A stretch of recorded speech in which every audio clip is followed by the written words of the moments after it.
On that note, Vishesh, what do you think about data privacy and the regulatory aspects relating to that? I think the only way to go about it is being transparent with the customers and earning their trust. Given that these are at the opposing end of the spectrums, how do you believe that enterprises should, or any kind of joint initiatives such as this, how do you think we should navigate this kind of path?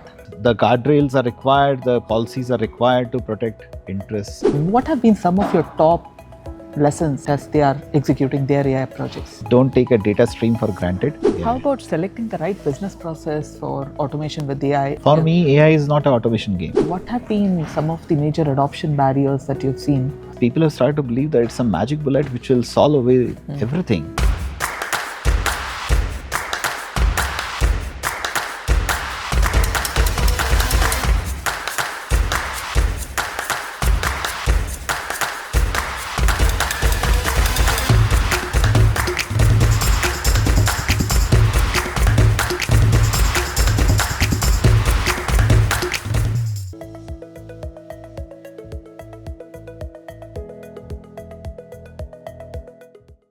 Welcome to another exciting episode of The Bottom Line on AI, where we explore the transformative power of artificial intelligence across industries.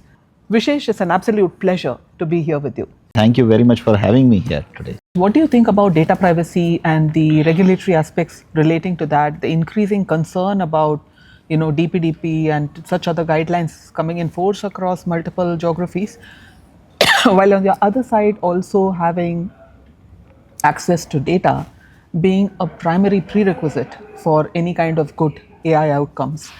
Given that these are at the opposing end of the spectrums, how do you believe that enterprises should, or any kind of joint initiatives such as this, requiring deep availability and access to intense data, how do you think we should navigate this kind of path? Yeah. So traditionally, real estate is not does not have a great score in earning the customer trust when it comes to the data. But the positive news is that the awareness about data privacy is increasing not only for customers, but for players like us as well. And I'm very happy to say that from that perspective, our preparedness to be DPDP compliant started even when the first draft was introduced. So we still need to take a couple of steps over there, but we are pretty much over there. And I know that because, from the interactions with my peers in the industry, that they are also taking steps in that direction and ensuring that they also become DPDP compliant. So one is that yes, the guardrails are required, the policies are required to protect interests. But on the other hand, how do we make these AI models possible if we don't have the customer data or for that matter, the other kind of data available with us? I think the only way to go about it is being transparent with the customers and earning their trust so that they can share their data with you. There are almost 4 to 5 lakh customers who share their data with us every year with the deep faith that we will not misuse them, and we are transparent about to what extent we will use that data to make their lives better, to make it more convenient for them to have an interaction with us, basically improve the overall experience. There is also another aspect of partnerships in place, which comes when, like I mentioned, that the parties like government and us get together to look at the data and then predict models, predict spaces, which lands need to be invested in, which lands need to be developed. I think a lot of such data lies in the government domain, and we are very happy to work with that also to understand basically that where is the investable land, what kind of project will suit in what density area. So those kind of predictions, we are using data from that perspective. We are also experimenting a lot with government data on anonymized data available with us. In terms of which is primarily driven by GIS, but has some inklings of government records data also available with it to make decisions about which lands to invest in, and again what kind of projects can be over there. Okay. So there is some startups that I'm working with them, and they have tie-ups with, let's say, Triple IT, Dharwad, and all those to source government data, satellite data to may help us make those decisions. Right. So, but yes, like you said, it's a inflection point. And sometimes we get some blowback from the customers also, that how can you use my data to do, let's say, reach out to me, or you reached out to me at this point in time. The good thing is that we are always covered, because it never happens without the consent of the customer. But I think raising the awareness, making the laws more structured, and very clear and transparent. Transparent to each and every party. What can be used, what cannot be used. I think that's the key over here. Yeah, indeed. Let's talk a bit given so many initiatives across the spectrum, what have been some of your top lessons, like 3 or 4 lessons that you've learned across the way, which others could take into account as they are executing their AI projects? I think one of the key things that I have learned is, don't take a data stream for granted. It can switch off anytime depending on how the regulatory laws change, and how exactly the partnership that you are in, how does that change. So I think one needs to be very pragmatic, and also needs to be aware that what are they getting into, and build the guardrails around it to ensure that there is no misuse at any end, and everybody is clear about what exactly does this entail to. So onboarding those partners directly with on the projects is definitely something, with all the trust, is definitely something that I'll recommend. The second thing is that AI is not a one-trick pony. So sometimes you have to be very careful about it. Don't believe in instant results. If it is instant, then it's not right. So keep your eyes open, and keep on looking, test it out thoroughly in the market. Ensure that it's not only achieving the end results, but achieving it in a very ethical manner. Right. That's extremely important. So those are the top 2 that I can think of right now, Srividya. To be very careful about. How about selecting the right business process for automation with AI and prioritizing it in the right manner? See, there is so that you get the right returns. I draw a distinction between AI and automation. For me, AI is not an automation game. Sure. For me, AI is a shift change in the way you carry out a business, right? And it has to impact lives. So if AI is not forcing you to think, what is how my business model is changing because this is coming, then it's not AI in my opinion. Then it's an automation, and it's fine. Automations don't need such strong guardrails, right? And they will just help you achieve one way to another, and be done with it. So from that perspective, I think delivering AI to deliver those shift change in the way those capabilities are contributing to the business, that's extremely important, in my opinion. Let's talk a bit about adoption. So what have been some of the major adoption barriers that you've seen? And in that context, also from a talent perspective, and when you look at upskilling people for AI, to keep them AI ready, on an average week, we talk to at least about 80 plus enterprise customers, and I've seen a lot of organizations invest in training their teams on AI. But is that the only solution? Because marrying that with actually the change management that one needs to see, and for them to feel it, for them to be the drivers of that change, I think requires beyond just knowledge dissemination. So, how have you all navigated this path? What are some of the initiatives you all have taken to make the change happen?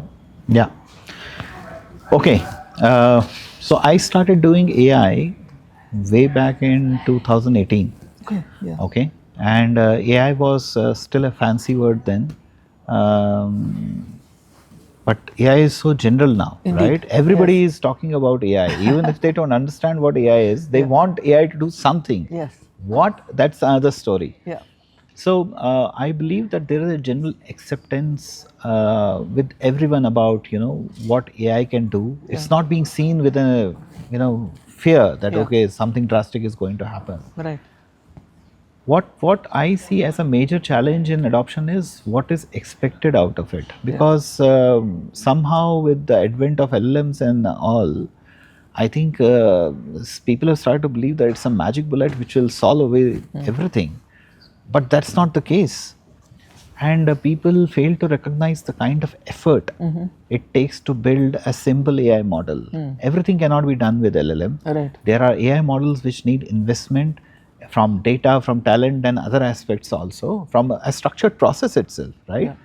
I think those are the realities that people need to be made aware of as well when we talk of how to adopt AI in an enterprise. Right. So be clear, it's not a magic bullet. There is work to be done, and LLM is not the only AI which exists out there. Yeah.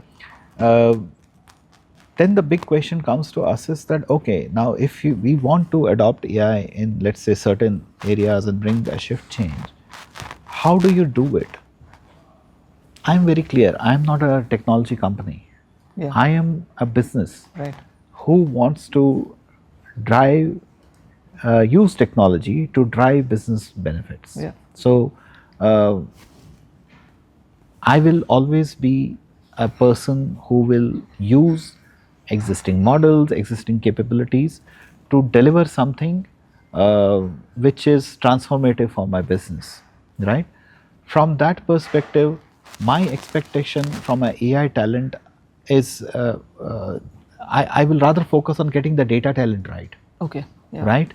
Because if I sort out the data problem, if I sort out the product problem, I will have partnerships to take care of the AI problem. Yeah. Does that mean that I'll not build models of my own? That's not true. I will have my industry specific models. I will have my, let's say, company specific models that I'll invest in. But the game is changing so fast, it will never be possible. I will never be possible to keep up with the big techs of the world. Sure. So my focus would be get the data problem right, get the product problem right, and solve the AI problem with help of the right partners, whether it is the big partners who are promising the moon, or whether it is the niche partners who can work with you to develop industry specific models. Right. That's where my. And how would you solve the adoption problem or the acceptance of a new way of working, perhaps, or even the usage of that technology which you have actually built and delivered for them? Yeah. So like I said that I personally feel that AI is such a buzzword right now that adoption is less of a problem. Alignment is the real problem. That can they align with the concept of that their vision was that AI will do magic, but actually it is not magic. There is work to be done. So you say there's no longer a fear, but on the there other is no hand, longer there a is fear. as you call, what you call an exuberance around Yes, it. there is an exuberance around it. Irrational exuberance, is that right? Okay, interesting, very interesting. And how times have changed, isn't it? I mean, in the last 3 years, thanks to LLMs, but what about agentic AI? And how would people react with, say, agentic AI in deployment and a new way of working for them once you deploy those agents? Yeah. So your workforce would then be a combination of, say X number of people, with say 40% being really agents and your 60% being your human workforce. We are already doing that. Yeah. For example, to have an interaction with our customers, not many people know we have an agent deployed now. Okay. Yeah. So our current workforce still stays there, but we have an agent deployed and they have 10 versions of that agent who Right. are continuously calling and or receiving calls and making those conversations without people realizing that they're actually talking to an agent. So, and if you ask me honestly, it has been accepted as a fresh breath of air, even by the teams which should have been worried about, the, let's say, pre-sales team in this case, Yeah. or let's say in case of when we did the finance, we did the invoice management thing over there. Yes. And you helped us over there with introducing vendor invoice management capabilities. We have deployed a small piece of AI over there in triaging and other Correct. things. People are taking that as a big sigh of relief. Nice. So from a adoption, trust me, I think adoption is less of a problem in AI. At least I have not faced that in this organization or in previous organizations. That's so heartening to hear, actually. Yes, but yes, I do see an alignment problem. Yeah. I do see a problem of getting that vision right. I don't think people are really, there's so much happening that people are really worried about loss of jobs and all. Those are some questions which have come across to all of us, and we see this coming, flashing in the newspapers every day, that so many jobs lost because of AI getting introduced. I see that as a less of a problem right now. Possibly it's a very unique problem for me. But nobody has ever asked me, will I lose my job? Next question. What's your sense of, I would say, workforce displacement? And I'm not talking about workforce job losses, but more relating to newer roles that would potentially come up with the advent of AI.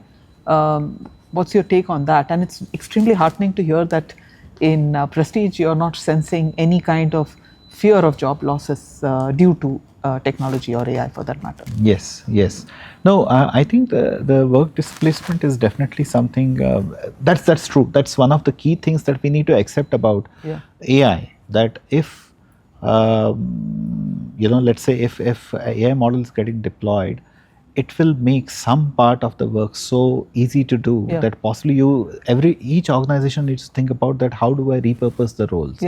But the key thing is then you can start focusing on some other aspects of the role. For example, why does a pre-sales person need to make a mundane call, make tick marks, okay, I have called so many people. If an agent can do it, they can really help in building the relationship and retaining those customers. One of the key KPIs for pre-sales is to ensure that a customer comes for a site visit in our industry, right?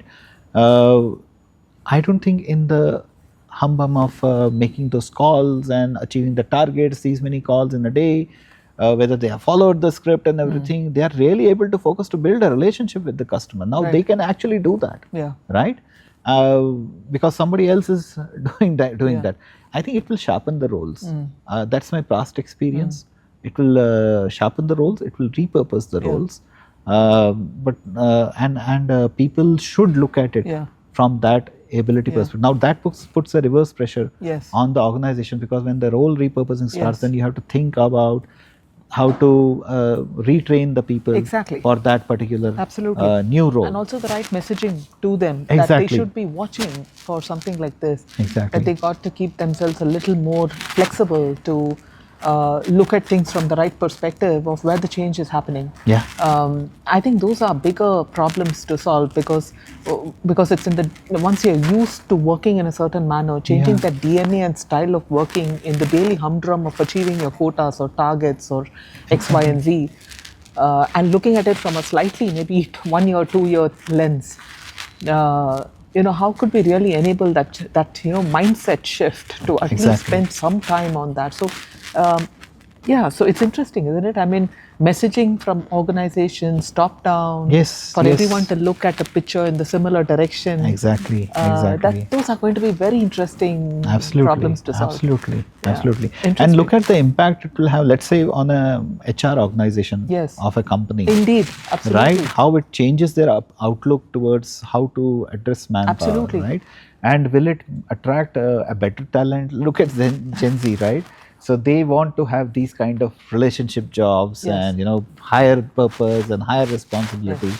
They don't want to get stuck in I have to make 60 calls a day, right? Or I have to visit 20 stores a day, or I need to talk to 3 customers a day. They don't want to do that kind of a job, and it just makes the job market so well purposed to attract this new talent. And I think that's where the whole organization focus will also shift in Absolutely. coming times. So business functional heads working hand in hand with HR to ensure that the teams are aligned with respect to the way of thinking.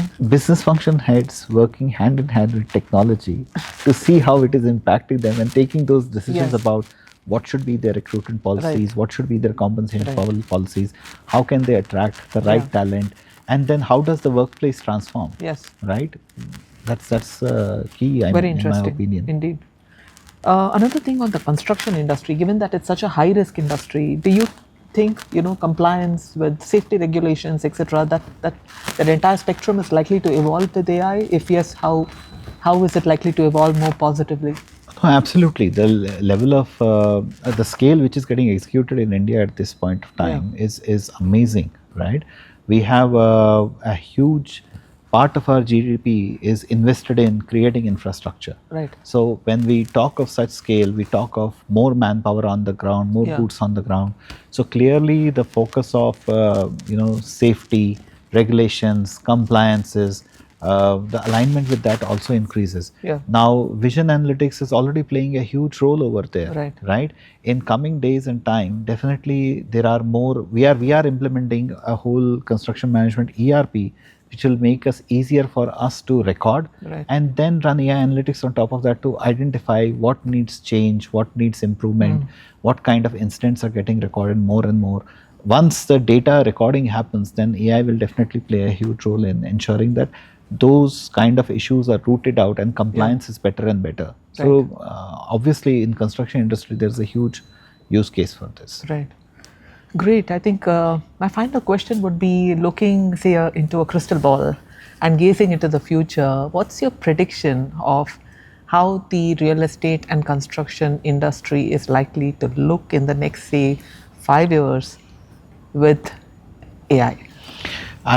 My bet is there will be a lot of collaboration amongst the stakeholders, and today construction and real estate industry is seen as a outside stakeholder by the government. I think that realization will come, and that's not very far away, that it's a core group of people which is impacting so many lives, and we need to work on a urban development model which actually works towards the betterment and easing the lives of people. It cannot happen in government taking a decision, then everybody running helter-skelter to implement that decision in one way or another, that this land parcel is open, it's for commercial. What's the basis of that? So I think a lot of these data silos will come together, and that's the biggest impact that I foresee will happen in real estate, construction and government coming together along with citizens to offer ease of living standard to each and every citizen of this country. Do we really need to focus on making our existing metro cities bigger and bigger, or do we need to possibly go down to, let's say, which was actually started 50 years back, but possibly without any I don't know how much of data and AI was involved over there. But think about 50 smart cities, the 100 smart cities project. Now, if you use the power of data to drive those decisions, imagine how the face of the country will change. And I think the Andhra government is doing good in that, because they are choosing tier 2 cities with help of the corporates, like Google is investing in Visakhapatnam now to build their data center. That's the declogging of the urban infrastructure, but also building up of the urban infrastructure in some part of the country. I think I bet big on that to come true in next 5 to 10 years. Excellent. Wonderful, Vishesh. So good to have you today on the show, and I look forward to our further conversations. Thank you so much for the amazing insights. Thank you very much for such an interesting conversation. Thank you. Thank you.